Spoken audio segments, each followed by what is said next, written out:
అదే RTV app వార్తల్ని క్షణాల్లో చదివే అవకాశం ఉంటుంది. ఒక న్యూస్ పేపర్, ఒక టెలివిజన్ ఛానల్ మీ చేతుల్లో ఎప్పుడూ ఉంటాయి. ఏపీఎస్ఆర్టీసీ బస్సుల్లో మహిళలకు, పిల్లలకు, ట్రాన్స్జెండర్స్కు ఉచిత ప్రయాణ సౌకర్యం స్కీము ప్రారంభించి ఇవాళ 12వ రోజు. మేము ఎప్పటికప్పుడు స్కీమ్ యొక్క అమలు తీరుతెన్ను పరిశీలిస్తూ ఉన్నాము. మేము అనుకున్న దాని ప్రకారం స్కీము ప్రారంభించడానికి ముందు ప్రయాణికుల్లో 40% మహిళలు, 60% స్త్రీలు, 40% మహిళలు, 60% పురుషులు ఉండేవారు. అది బహుశా స్కీమ్ అమలయ్యాక 60-40 అవుతుంది. పక్క రాష్ట్రాల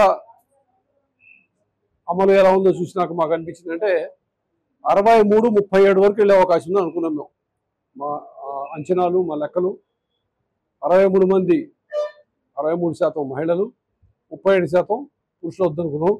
ఇవాళ మీ తాడేపల్లిగూడెం డిపో గణాంకాలు చూసినట్లయితే నిన్నటి దినం 25వ తారీఖు, ఆగస్టు 25వ తారీఖు 70-30 అయింది. అంటే మహిళలు 70 మంది అయ్యారు. అంటే మేము అనుకున్న అంచనాలు దాటి మహిళలు దీన్ని ఉపయోగించుకుంటా ఉన్నారు. మహిళలు అయితేనే, పిల్లలు అయితేనే. ఇది ఒక విధంగా చాలా సుపరిణామం.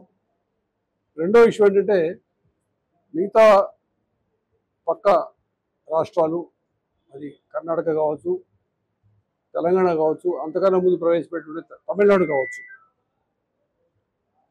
వాటిల్లో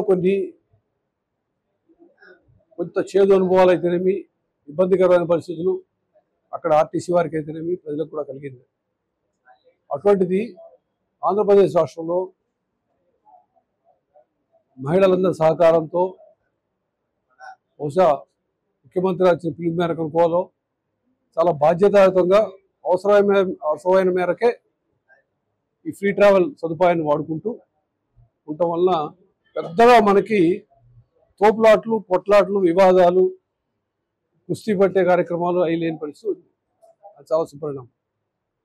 అదేవిధంగా మా స్టాఫ్ కూడా మేము కొద్ది నెలలుగా, ముఖ్యంగా లాస్ట్ 1 మంత్ నుంచి స్కీమ్ కొంచెం స్ట్రీమ్లైన్ అవుతుంది, డేట్ కొంచెం అనౌన్స్ చేసిన దగ్గర నుంచి మా వాళ్ళందరినీ కూడా ట్రైనింగ్ ఇవ్వటం, 0 టికెట్ ఎలా ఇవ్వాలని కండక్టర్స్కి, అదేవిధంగా కండక్టర్స్ని, డ్రైవర్స్ని ఏ విధంగా స్టాఫ్తో మసులుకోవాలని.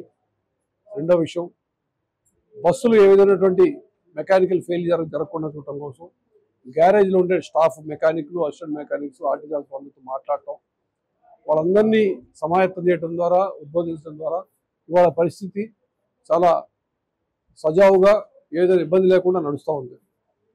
దీంతో పాటు ఏమిటంటే స్త్రీశక్తి పథకం స్టార్ట్ కాకముందు నుంచి కూడాను ప్రతి నెల అన్ని డిపార్ట్మెంట్ దాదాపు ప్రజల్లో ఎలా ఉంది, పబ్లిక్ పర్సెప్షన్ ఎలా ఉంది అనే విషయంతో ముఖ్యమంత్రి గారు ఆర్టీసీ కూడా సమీక్షించడం, ఆర్టీసీ బస్ స్టేషన్స్లో కొన్ని సౌకర్యాలు మెరుగుపరచమని చెప్పారు.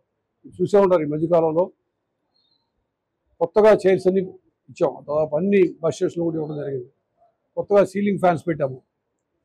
ఇప్పుడు మీరు చూసారు, ఎవరో నాకు విలేకరు కూడా చెప్పారు, టాయిలెట్స్ అన్నీ ఆధునీకరిస్తున్నాం, మోడర్నైజ్ చేస్తూ ఉన్నాం, అప్గ్రేడ్ చేస్తూ ఉన్నాం. చాలా వరకు టాయిలెట్స్ అన్ని రెనోవేషన్ జరుగుతూ ఉంది. అదేవిధంగా తాగునీటి సౌకర్యం పెంచాం. ఇది స్త్రీశక్తి పథకం స్టార్ట్ కాకముందు నుంచే. ఇప్పుడు స్త్రీలు ఎక్కువ మంది వస్తారు, ప్లస్ జనరల్గా మొత్తం ఓవర్ పెరుగుతుంది మాకు. అంతకుముందు 68-70 వస్తే మేము చాలా సంతోషపడేవాళ్ళం. అటువంటిది ఇవాళ కొన్ని డిపోలు 137, 128 కూడా వచ్చినాయి. మొత్తం మాకున్నటువంటి 129 డిపోల్లో 60 డిపోల్లో 100% దాటిపోయింది ఓవర్. అంటే ముందు 60-70 వస్తే సంతోషపడేవాళ్ళం. అఫ్కోర్స్ మహిళలు ఎక్కువ మంది ఎక్కుతారు. ఆ వారం మాకు ఫ్రీ టికెట్ ఇవ్వడం వల్ల ఆదాయం తగ్గినప్పుడు వస్తాయినప్పటికీ కిటకిటలు ఆడుతున్నాయి బస్ స్టాండ్లో అయితేనేమి, బస్సులో పూర్తిగా ఉంటాం. ఒక విధంగా మాకు చాలా కన్నుల పండుగ ఉంటుంది బస్సులో వాళ్ళంతా ఎక్కినప్పుడు.